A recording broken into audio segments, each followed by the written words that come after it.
ଏ ମତେ କାଳେ ପସନ୍ଦ କରିବେ କି ନାହିଁ ଏତେ ସୁନ୍ଦର ଅଛନ୍ତି। କାଇଁ ଆପଣ ବି ତ ବହୁତ ସୁନ୍ଦର ଥିବେ ସେତେବେଳେ ମତେ ଯାହା ଲାଗୁଛି। ଆପଣ ଏବେ ବି ବହୁତ ସୁନ୍ଦର ମୋ ଅଛନ୍ତି। ଫଟୋ ବି ସେଇଠି ଅଛି। ହଁ ମୁଁ କାନ୍ଥରେ। ସେଇଠୁ ଜାଣିଲି। ଆଉ ସେତେବେଳେ କେତେ ସୁନ୍ଦର ଥିଲେ ଭାଉଜ? ସୁର ଭାଇ ଭାଉଜ କେତେ ସୁନ୍ଦର ଥିଲେ ସେତେବେଳେ?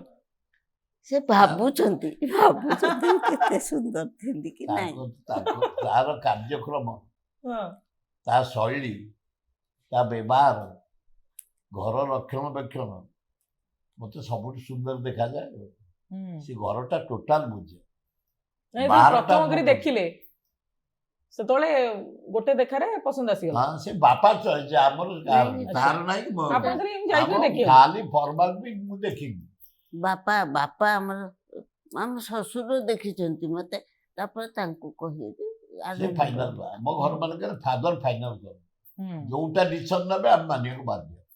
ଏ ସେ ହାଇ ହସିବେ କହିବେ ଏ ତୁ ସେଥିରେ ପସନ୍ଦ, ତତେ ଘର ଦାୟିତ୍ୱ ଦେଇଛି, ତୁ ରାଜନୀତିରେ ପସନ୍ଦ ଆପଣଙ୍କର ଇଚ୍ଛା ହୁଏନି ମୁଁ ବି ଟିକେ ରାଜନୀତି କରନ୍ତି? ନାହିଁ।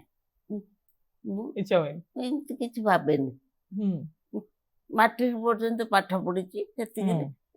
ଆଉ ମତେ କଣ ସେ ମତେ ରାଜନୀତି କି ତାଙ୍କ ଘର ଲୋକ ଛାଡିବେ? ତ ଆପଣ ଯେବେ ବାହା ହେଇକି ଆସିଲେ, ହଁ। ତାପରେ ବାହା ହେଇକି ଯେତେବେଳେ ଆସିଲେ ଗୋଟେ ରାଜନୈତିକ ଘରକୁ, ସେତେବେଳେ ତ ଆଡଜଷ୍ଟ କରିବା ପାଇଁ ଆପଣଙ୍କୁ ସମୟ ଲାଗିଥିବ। ହଁ। ଆପଣ ଆଡଜଷ୍ଟ କରିପାରିନଥିବେ, ଭାଇ ସମୟ ଦଉନଥିବେ, ତାପରେ ଆପଣ ଏକା ସବୁ ଘର ମ୍ୟାନେଜ କରୁଛନ୍ତି, ସବୁ କରୁଛନ୍ତି, ନାଇଁ ଆପଣଙ୍କୁ ପରିଶ୍ରମ କରିବାକୁ ପଡୁଥିବ। ଆମେ ଟିକେ ବଡ ପରିବାର, ଆମେ 5 ଭାଇ 5 ଯା 2ଟା ଭଉଣୀ। ତ ଆପଣଙ୍କ ଉପରେ ରାଗି ନାହାନ୍ତି କେବେ ଭାଇ?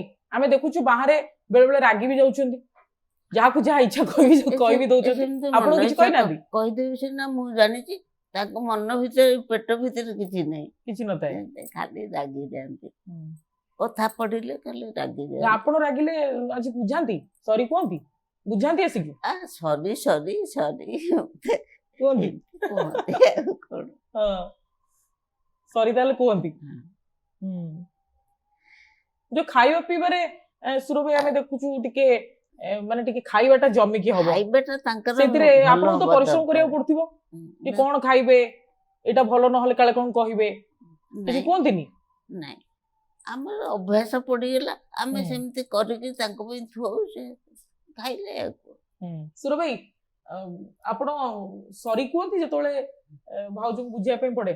ବହୁତ ସରି କହିବାକୁ ପଡେ, ବହୁତ କଷ୍ଟ କରିବାକୁ ପଡେ କି? ବେଶୀ ନୁହଁ, ଖାଲି ରହୁନୁ ଟିକେ ହଁ ହେଲା ଯେ ଛାଡ, କ୍ଷମା କରେ, ମାଡି ଚାଲ।